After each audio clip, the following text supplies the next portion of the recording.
प्राचीन समय की बात है। एक समुद्र के किनारे एक गुरु अपना आश्रम बनाकर रहा करते थे। हजारों शिष्य उनसे ज्ञान ग्रहण करने के लिए दूर दूर से उनके पास आकर रहते थे। गुरु का ज्ञान देने का तरीका भी बड़ा ही अनूठा था। शुरुआत में वो अपने शिष्यों को उपदेशों के माध्यम से ज्ञान देते थे। उसके बाद वो अपने शिष्यों को उस ज्ञान का अनुसरण करने के लिए कहते थे, उस ज्ञान को अपने व्यवहारिक जीवन में उतारने को कहते थे। एक बार उस आश्रम में एक सम्राट अपने बेटे को लेकर पहुंचा। उस सम्राट ने उस गुरु से प्रार्थना की कि आप मेरे बेटे को अपने आश्रम में रहने दें और अपने तरीके से उसे ज्ञान दें। उसे इस आश्रम में बिल्कुल भी ऐसा नहीं लगना चाहिए कि वो किसी सम्राट का बेटा है। उसे बिल्कुल साधारण शिष्यों की तरह ही ज्ञान देने की कृपा करें। गुरु ने मुस्कुराते हुए कहा कि सम्राट, ज्ञान इसी तरीके से लिया जा सकता है। अगर तुम अपने आप को दूसरों से बड़ा समझोगे तो तुम ज्ञान ग्रहण नहीं कर पाओगे। अगर तुम्हें ज्ञान ग्रहण करना है तो तुम्हें दूसरों की तरह अपने आप को साधारण समझना होगा। यही ज्ञान ग्रहण करने की सबसे पहली सीढ़ी होती है। तुम निश्चिंत रहो, आज से तुम्हारे बेटे की जिम्मेदारी मेरे कंधों पर रही। ये कहकर गुरु सम्राट के बेटे को अपने साथ लेकर समुद्र के किनारे टहलने के लिए निकल गए। आश्रम के बाकी सभी बच्चे उस सम्राट को देख रहे थे। सम्राट अपने बेटे को अपने रथ पर बिठाकर लाया था, जिससे सभी बच्चे समझ गए थे कि ये लड़का सम्राट का बेटा है। इसी वजह से आश्रम के सभी बच्चे सम्राट के बेटे की तरफ आकर्षित हो गए थे। जब गुरु सम्राट के बेटे को लेकर समुद्र पर टहल रहे थे तो सम्राट का बेटा अचानक फूट फूट कर रोने लगा, क्योंकि अभी वो सिर्फ 12 वर्ष का था और 12 वर्ष की आयु में उसके पिता उसे अपने से दूर छोड़कर चले गए थे। ये सदमा वो बच्चा सहन नहीं कर पा रहा था। वो नहीं समझ पा रहा था कि उसके पिता उसकी भलाई के लिए उसे उस गुरु के पास छोड़कर गए हैं। उसे रोते हुए देखकर गुरु ने कहा कि बेटा, मैं तुम्हें चुप नहीं करूँगा। हो सकता है कि आज मैं तुम्हारे आंसू पोंछ दूँ, लेकिन कल तुम फिर अपने आप को अकेला पाओगे। याद रखना, जीवन में इंसान अकेला आता है और अकेला ही जाता है। जितनी जल्दी जो इंसान इस बात को समझ लेता है, वो उतनी जल्दी आत्मज्ञान के रास्ते पर निकल पड़ता है। गुरु ने अपनी बात आगे बढ़ाते हुए कहा कि जो इंसान अकेला रहना सीख लेता है वही खुद से प्यार कर पाता है, और जो खुद से प्यार करना जानता है वो किसी के भी जाने का अफसोस नहीं करता, क्योंकि वो खुद से ही प्यार करता है। धीरे धीरे तुम आश्रम के माहौल में ढल जाओगे। शुरुआत में तुम्हें समस्या आ सकती है, लेकिन कुछ दिनों के बाद तुम इसे आत्मसात कर लोगे। उसके बाद तुम्हें यही जगह बहुत अच्छी लगने लगेगी। ये जगह तुम्हें अपनी महल जैसी लगने लगेगी। संध्या हो चली थी। समुद्र के दूसरे छोर पर सूरज छिपने लगा था और अपनी लालिमा पूरे आसमान में बिखेर रहा था। बड़ा ही सुंदर दृश्य था और गुरु उस शिष्य को अपने साथ लेकर आश्रम में वापस लौट आए। उस शिष्य को भी थोड़ी सांत्वना मिली, क्योंकि गुरु की आंखों में एक अभूतपूर्व शांति झलक रही थी। और जब हम किसी एकांतवासी गुरु की आंखों में वो शांति देख लेते हैं तो हमारे हृदय पे से भी सारा भार हट जाता है, मन एकदम निर्मल हो जाता है। जब सम्राट का बेटा रात्रि का भोजन करने के लिए भोजन कक्ष में पहुंचा तो आसपास के सभी शिष्य उसके पास आने लगे। उन सभी को पता था कि ये सम्राट का बेटा है और अगर हम इससे दोस्ती कर लेते हैं तो उससे हमारा बहुत फायदा होने वाला है। यही सोचकर आश्रम के ज्यादातर बच्चों ने उसे घेर लिया था।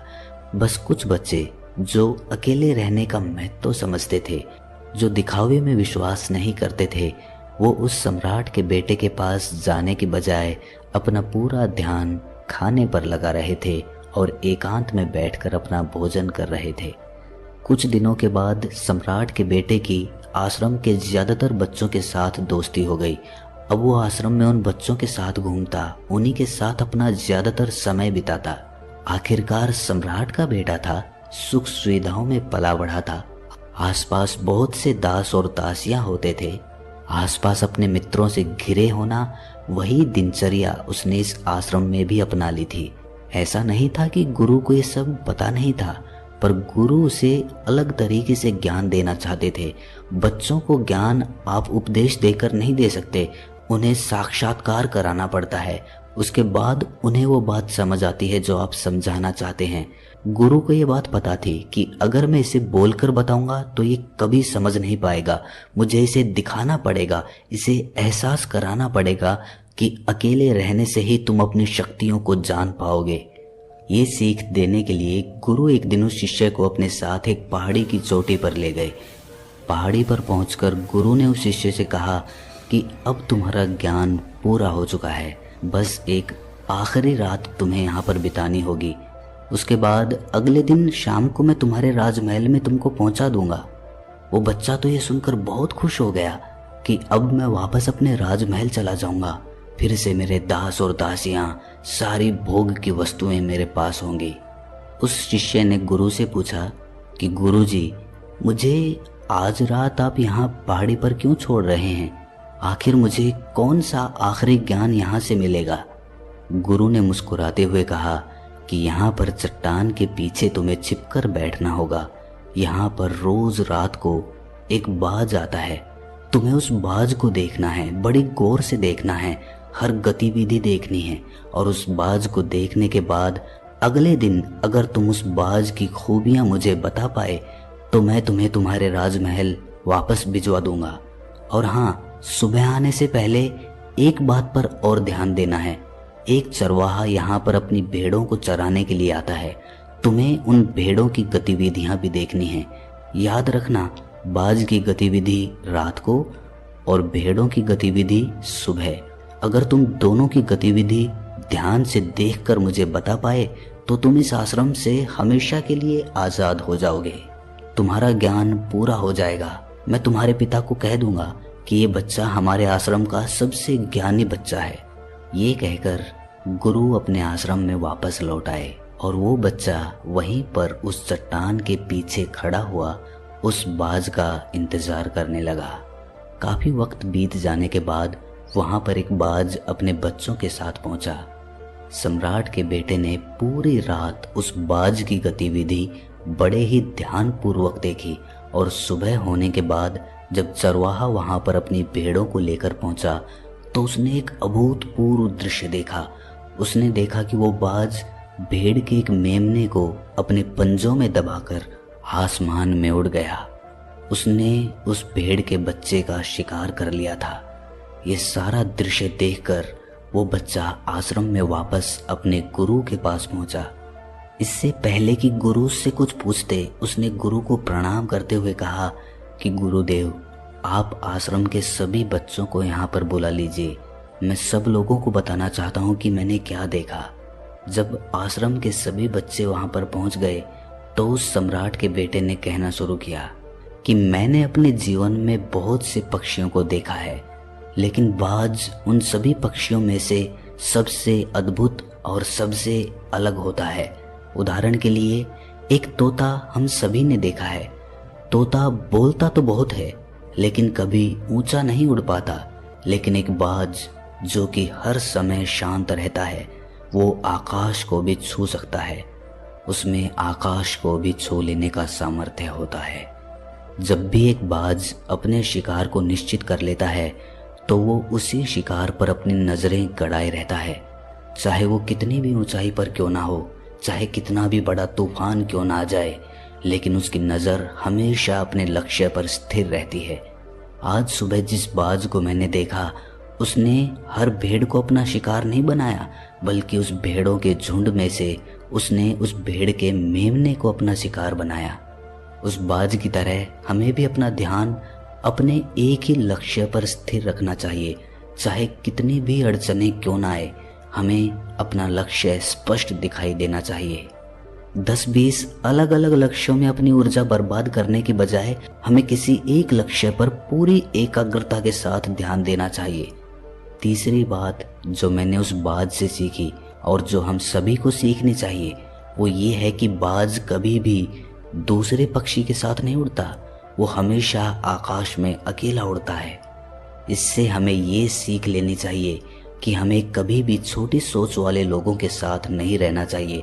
आखिरकार हम भी वही बन जाते हैं जिनके साथ हम रहते हैं।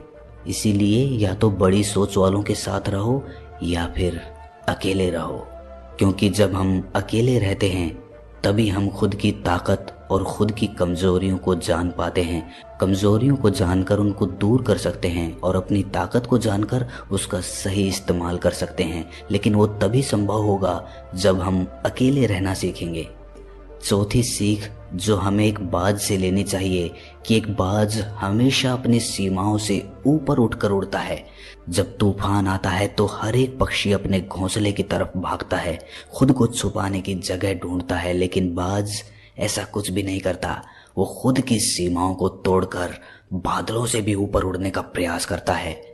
हवाएं उसे थपेड़े मारती हैं, पंख उसके भारी हो जाते हैं, पानी और धूल की वजह से उसे कुछ दिखाई नहीं देता, लेकिन वो फिर भी आसमान की तरफ उड़ता रहता है और अंततः बादलों से भी ऊपर निकल जाता है और वहां तब तक उड़ता रहता है जब तक मौसम ठीक नहीं हो जाता।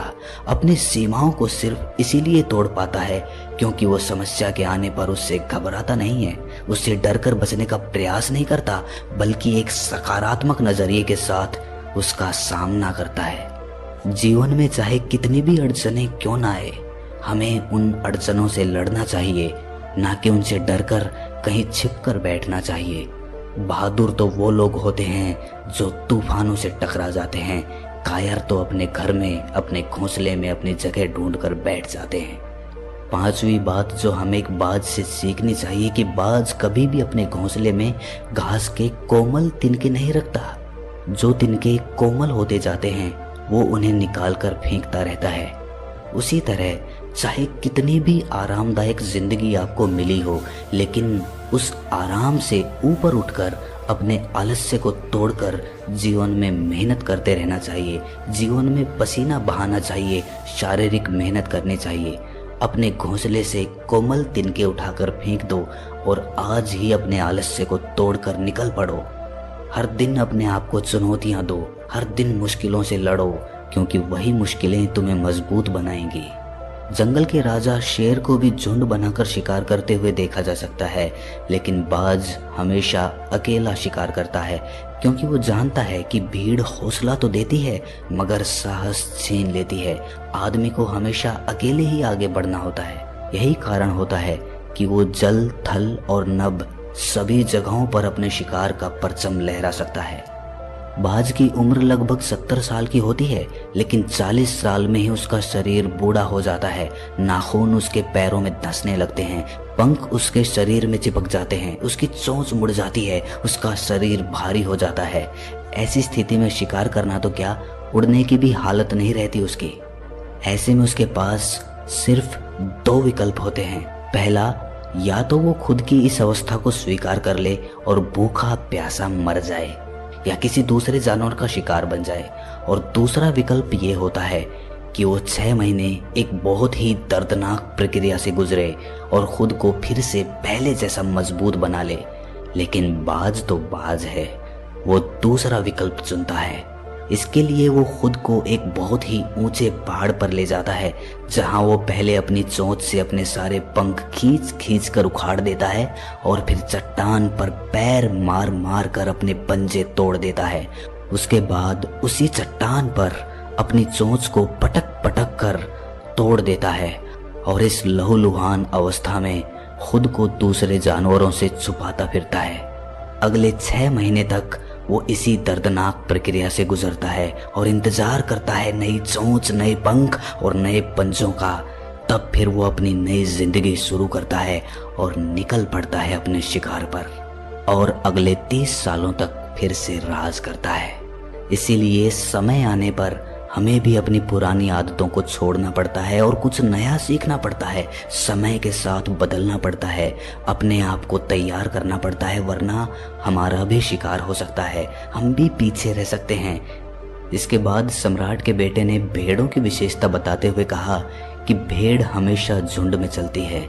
उन्हें झुंड में एक साथ चलने से हिम्मत मिलती है, लेकिन जैसे ही उन पर शिकार होता है वैसे ही वो भीड़ तितर बितर हो जाती है और उस पूरी भीड़ में से एक भी भेड़ अपने साथी की मदद करने के लिए वापस नहीं लौटती। इससे हमें ये सीख मिलती है कि हमारे साथ कितने भी लोग खड़े हों, किसी पर भी यकीन नहीं करना। यकीन करना तो खुद पर करना, क्योंकि बुरा समय आने पर वो भीड़ कब तितर बितर हो जाएगी आपको पता ही नहीं चलेगा। गुरु को प्रणाम करते हुए सम्राट के बेटे ने अपने गुरु से कहा कि गुरुदेव, अगर मुझसे कोई सीख रह गई हो तो कृपा करके आप बताने की कृपा करें। गुरु ने सभी बच्चों को संबोधित करते हुए कहा कि ये सभी बातें जो अभी इस बच्चे ने बताई है सब सही है, लेकिन ये सारी खूबियाँ आप लोगों में तभी पैदा हो पाएगी जब आप अकेले रहने का अभ्यास करेंगे। आपने देखा होगा कि बाज कभी भी किसी दूसरे पक्षी के साथ नहीं रहता, ना ही किसी के साथ अपनी जोड़ी बनाता। वो आसमान में अकेला उड़ता है और अकेला उड़ने की वजह से वो अपनी ताकत और अपनी कमज़ोरियों को जान पाता है। इसके बाद गुरु ने अपनी बात ख़त्म करते हुए कहा कि मैं आज रात इस सम्राट के बेटे को इसके राजमहल में छोड़ने के लिए जा रहा हूँ, क्योंकि इसकी सीख यहाँ पर पूरी हो गई है। और ये कहकर गुरु उस सम्राट के बेटे का हाथ पकड़कर राजमहल की तरफ रवाना हो गए और बाकी के सभी बच्चे उन्हें पीछे से जाते हुए देखते रहे। तो दोस्तों, कैसी लगी ये कहानी आपको कमेंट सेक्शन में ज़रूर बताना, और अच्छी लगी हो तो इस चैनल को सब्सक्राइब करके नोटिफिकेशन बेल को ज़रूर प्रेस कर देना। तो मिलते हैं अगली कहानी में, तब तक के लिए अपना ख्याल रखें।